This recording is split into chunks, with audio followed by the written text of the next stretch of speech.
क्या कांग्रेस को यह पता चल गया है कि हमारी हार क्यों हुई थी? क्या मंथन हो गया है, या फिर प्रभारी सुखजिंदर सिंह रंधावा ने अकेले ही खोज लिया है कांग्रेस के हार की वजह? क्या पता न्यूटन की तरह सेब के बागान में बैठे हो, पेड़ से सेब गिरा हो, लग गए हो पता करने में सेब नीचे क्यों गिरा है। मगर न्यूटन के बल के वो नियम अब तक सुखजिंदर सिंह रंधावा ने जारी नहीं किए हैं, मगर उनको सुनना हमेशा अच्छा लगता है मुझे, भले किसी काम के हों या ना हो। मगर खोज लिया है क्या? क्या खोजा है बताएंगे, मगर सुन लीजिए एक बार सरदार जी को। आप पहले आवाज तेज करेंगे। हम बीजेपी से ज्यादा दिख रहे हैं राजस्थान में। ये मंथन करने की बात है कि कांग्रेस हार क्यों गई। मेरे को सख्त होना चाहिए था, मैं थोड़ा कम सख्त हुआ। अगर मैं स्टैंड ले लेता तो आज राजस्थान में कांग्रेस की सरकार हो। लेकिन जब ये ऐसे करने लग जाए कि वो नाराज हो गया, वो नाराज हो गया, एक को नाराज होगा, एक को नाराज करके पार्टी को बचा लेना चाहिए। अब आपके हाथ में है। थोड़ा सा सख्त हो जाता मैं तो कांग्रेस की सरकार आ जाती। सख्ती किस बात की? इसी में रह गया, वो नाराज हो जाएगा, ये नाराज हो जाएगा, और नाराज फूफाओं को मनाने में लगा रहा और बारात बिगड़ गई। मगर ये दौसा में बोल रहे थे। दौसा का हीरो कहाँ है? दौसा में जो करंट दौड़ता वो है कहाँ? सुखजिंदर सिंह रंधावा को सख्त कहाँ होना चाहिए था और सख्त कहाँ नहीं हो पाए, यह कहने का साहस नहीं हो रहा है, तो फिर सख्ती की बात कर क्यों रहे हैं? और क्या अब भी साहस है कि सख्त हो पाएंगे? पता नहीं।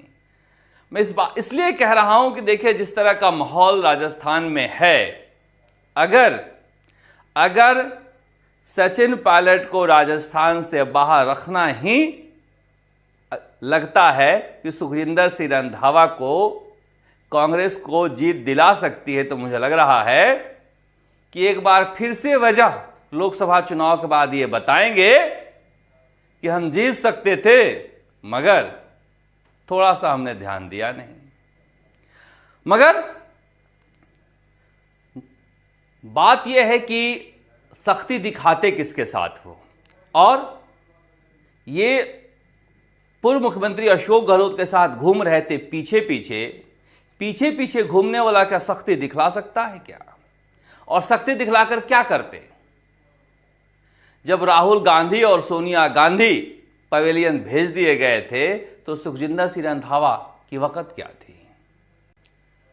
आज के समय ये बात मैं क्यों कह रहा हूं, इसे सोचिएगा जरा। इसलिए कह रहा हूं कि ये 2 दिनों से राजस्थान में घूम रहे हैं, मगर यूथ कांग्रेस के कार्यकर्ता क्या कर रहे थे? सरकार से भिड़ रहे थे किसानों और नौजवानों के मुद्दे पर। लाठियां खा रहे थे यूथ कांग्रेस के कार्यकर्ता। मनीष यादव हैं, विधायक भी हैं कांग्रेस के, इस तरह से लाठी खाते हुए। और सबने देखा ये दृश्य, जिसने भी देखा कांग्रेस के, शायद ही किसी नेता बचा हो जिसने ट्वीट करके इसकी भर्त्सना नहीं की हो। हर किसी ने इस मुद्दे पर लिखा और बोला, जो भी कांग्रेसी था। मगर प्रदेश अध्यक्ष गोविंद सिंह डोटासरा क्या कर रहे थे? मैं इनका ट्विटर अकाउंट ढूंढ रहा था। वो भजन लाल शर्मा जी को बधाई दे रहे थे। मुख्यमंत्री भजन लाल शर्मा जी का जनहित में स्वागत योग्य फैसला। मैं सोच रहा था कि जब कांग्रेस के विधायक और नेता यूथ कांग्रेस के राष्ट्रीय अध्यक्ष श्रीनिवास बीवी पीटे जा रहे हों, तो फिर भजन लाल शर्मा को बधाई क्यों दे रहे हैं? बधाई मेरे जैसा पत्रकार दे सकता है कि हम उनको भी दे देते हैं, इनको भी दे देते हैं, मगर अपने कार्यकर्ताओं के खून पसीने को छोड़कर गोविंद सिंह डोटासरा जी भजन लाल शर्मा जी को बधाई दे रहे थे। उनके ट्विटर अकाउंट पर एक भी तस्वीर नहीं है। अब उसकी क्या वजह हो सकती हैं? कुछ लोगों ने कहा कि नहीं, वो व्यस्त थे संवाद कार्यक्रम में, उन्हें पता नहीं चल पाया, देखा नहीं होगा। मैंने देखा सचिन पायलट और अशोक गहलोत को, वो देर रात तक इस मसले को लेकर ट्वीट कर रहे थे, तस्वीरें भी ट्वीट कर रहे थे। कुछ लोगों ने कहा कि देखिए, कांग्रेस अच्छा प्रदर्शन नहीं कर पाई और यूथ कांग्रेस के लोग अच्छा प्रदर्शन कर लिए, इसलिए हो सकता है कि वो नहीं ट्वीट किए होंगे।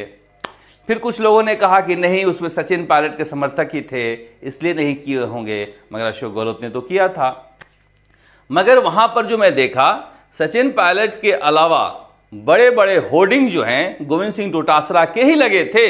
यूथ कांग्रेस के नेताओं ने अपना प्रोटोकॉल पूरा निभाया था। सारे होर्डिंग्स पर गोविंद सिंह डोटासरा के बड़ी बड़ी तस्वीरें थे, मगर बड़ी बड़ी तस्वीरों से नेता बड़ा होता है क्या? दिल से बड़ा होता है। इस बात का अफसोस रहा कांग्रेसियों को कि हमारे नौजवान नेताओं और विधायकों ने संघर्ष किया, मगर प्रदेश अध्यक्ष जी का एक ट्वीट नहीं आया। हो सकता है कि व्यक्तिगत रूप से वो बातचीत किए हों। कई बार व्यक्तिगत रूप से आप बातचीत कर लेते हैं तो फिर ट्विटर पर तस्वीर नहीं डालते हैं या फिर इसे लेकर चर्चा नहीं करते हैं। मगर चूंकि कई लोग कह रहे थे कि भजन लाल शर्मा के शानदार फैसले को आप दिखा रहे हो, तो मैंने कहा प्रदेश अध्यक्ष को भी अच्छा लगा है ये फैसला, इसलिए मैं दिखा दिया। मगर मैं क्यों भजन लाल शर्मा की तारीफ करता हूं? देखिए, सीपी जोशी प्रदेश अध्यक्ष हैं, उन्हें बीच में बैठा कर रखा है भजन लाल शर्मा ने और खुद किनारे हैं।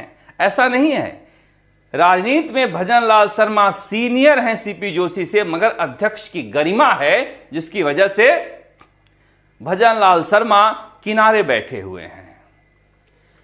व्यक्ति राजनीति में कद के अनुसार आपके लिए छोटा हो सकता है, मगर उसका व्यवहार अगर बड़ा है तो उसे बड़ा ही मानना चाहिए। कल ये बाड़मेर गए थे, पत्रकारों ने कहा कि हम पहली बार किसी मुख्यमंत्री से 26 मिनट बैठ के बात किए, मगर वो फील नहीं आ रहा था कि ये मुख्यमंत्री हैं। फील नहीं आता है। गरीब घर का बेटा अगर गद्दी पर बैठे तो फील आसानी से नहीं आता है। मगर ये जो काम कर रहे हैं, इस काम से मुझे लग रहा है कि कांग्रेसियों को सीखना चाहिए। क्योंकि देखिए, अशोक गहलोत जब आते थे तो वो बैठाए जाते थे बीच में और गोविंद सिंह डोटासरा किनारे बैठाए जाते थे।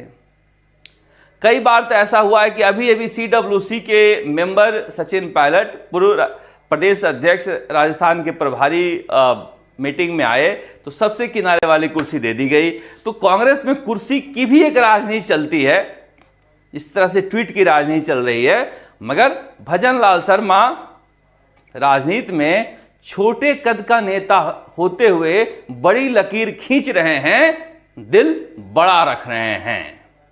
अब इस तस्वीर को लेकर भी लोगों ने कल खूब हो हल्ला मचाया कि क्या ये इतने समय तक टिक पाएगा? क्या इतना आसान है कि जयपुर जैसे शहर में वो ट्रैफिक लाइट पर रुकें? क्या ये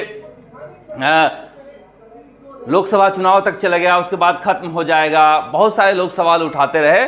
कुछ लोगों ने कहा कि नहीं, ये हद हो गई थी, इसलिए भजन लाल शर्मा को खुद भी लगा कि हमें ये करना चाहिए, इसलिए किया है। मगर ये तस्वीर जनता को पसंद आई, जो कुछ मिनट ही सही रेड लाइट पर खड़े रहते थे। कईयों ने उसमें कई कमियां भी ढूंढ ली कि सीट बेल्ट नहीं लगाए हैं। अगर बगल में बैठ के अपने अधिकारियों से बातचीत कर रहे हैं रेड लाइट पे, तो सीट बेल्ट लगा के बातचीत करेंगे नहीं। मगर